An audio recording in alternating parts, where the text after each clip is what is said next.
Саламатсыздарбы, урматтуу бир туугандар. Бүгүн биз сиздер менен Ыйса Теңирибиздин тоодо айткан насаатын улантабыз. Бүгүн биз Матай 5-бөлүм 3-аяттагы руху жакырлар бактылуу, анткени асман патшачылыгы алардыкы деген теманы карайбыз. Руху жакыр деген эмне? Руху жакырлар кимдер? Алар эмне үчүн бактылуу деп аталышат? Руху жакыр деген сөз рухи жакырланган, абдан жакыр, өтө кедей, кайыр сураган деген сөздөргө маанилеш келет.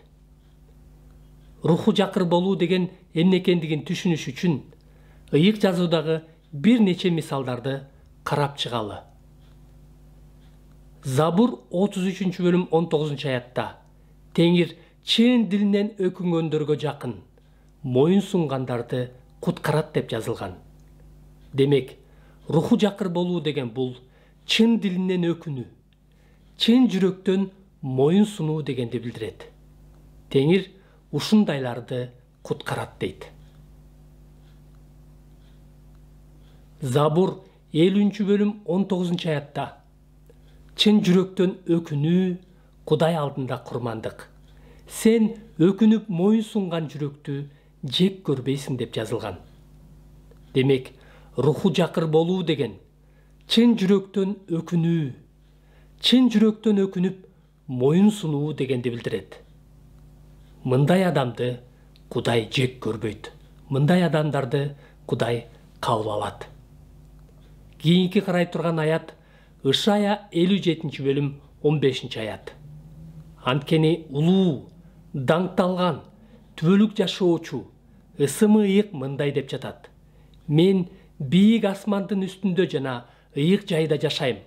Ошондой эле моюн сунгандардын рухун тирилтиш үчүн, кайгыргандардын жүрөгүн тирилтиш үчүн, кайгыргандар менен, руху менен моюн сунгандар менен бирге жашайм дейт.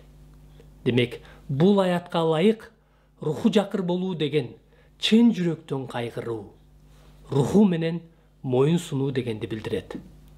Мына ушундай адамдар менен Теңир бирге жашайм дейт.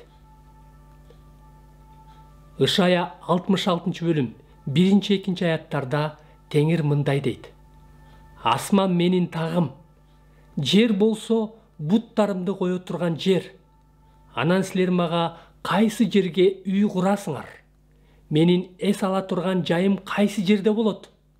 Анткени мунун баарын менин колум жасады. Мунун баары болду дейт Теңир. Бирок мен мындай адамга моюн сунган, руху менен кайгырган, менин сөзүмдүн алдында титиреп турган адамга көз кырымды салам дейт.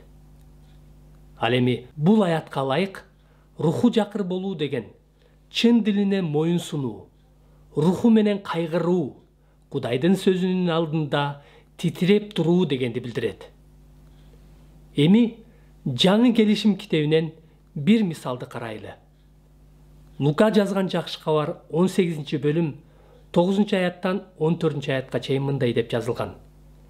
Өздөрүн адил адам эсептеп, башкаларды басынткан кээ бир адамдарга да Ыйса мындай үлгү насаат аңгеме айтты. Эки адам сыйыныш үчүн ибадатканага кирет. Алардын бири фарисей, бири салык жыйноочу экен. Фарисей туруп алып ичинен мындай деп сыйынат. Кудайым, мен сага ыраазымын. Анткени мен башка адамдарга окшоп талаптонобойм, жамандык кылбайм, ойноштук кылбайм, жана мына бул салык жыйноочудай эмесмин. Мен жумасына 2 жолу орозо кармайм. Тапкан бардык кирешемдин 1/10 бөлүгүн берем. Салык жыйноочу болсо алыс туруп алып, асманды кара огодо батынбастан, көкүрөгүн койгулап, Кудайым, мендей күнөөкөргө ырайым кыла көр, деп сыйынат. Силерге айтып коеюн, фарисейге караганда бул адам Кудай алдында көбүрөөк акталып үйүнө кетти. Анткени өзүн өзү көтөргөн адам басынтылат, ал эми өзүн басынткан адам көтөрүлөт. Руху жакыр болуу деген текебердиктин карама каршы сапаты. Бул окуядан дин кызматчы фарисейден руху жакыр болуунун эмес, текебердиктин белгилерин көрө алабыз. Анда кандай белгилер болгон? Ал башка адамдарга окшоп талап тоногон эмес, жамандык кылган эмес, ойноштук кылган эмес, жумасына 2 жолу орозо кармаган, тапкан кирешесинин 1/10 бөлүгүн берген. Бирок анын көйгөйү мында эмес эле. Анын бул иштери туура болгон. Кылбашы керек болгон нерселерди кылбаш керек. Кылышы керек болгон нерселерди албетте кылыш керек. Анын көйгөйү мына ушул иштери менен мактангандыгында эле. Ушул иштерине таянгандыгында эле. Ушундай иштерди кылуу менен ал өзүн жогору эсептеп, башка бирөөнү кемсинткендигинде болгон. Ал эми салык жыйноочу болсо, Кудай алдында өзүн басынткан. Руху жакыр болуу деген өзүн адил эсептебөө, өзүн башкалардан жогору көтөрбөө, өз күчүңө, өз адилдигиңе, адамдык адилдигиңе, жакшы иштериңе таянбоо жана өзүңдү башкаларга салыштырбоо.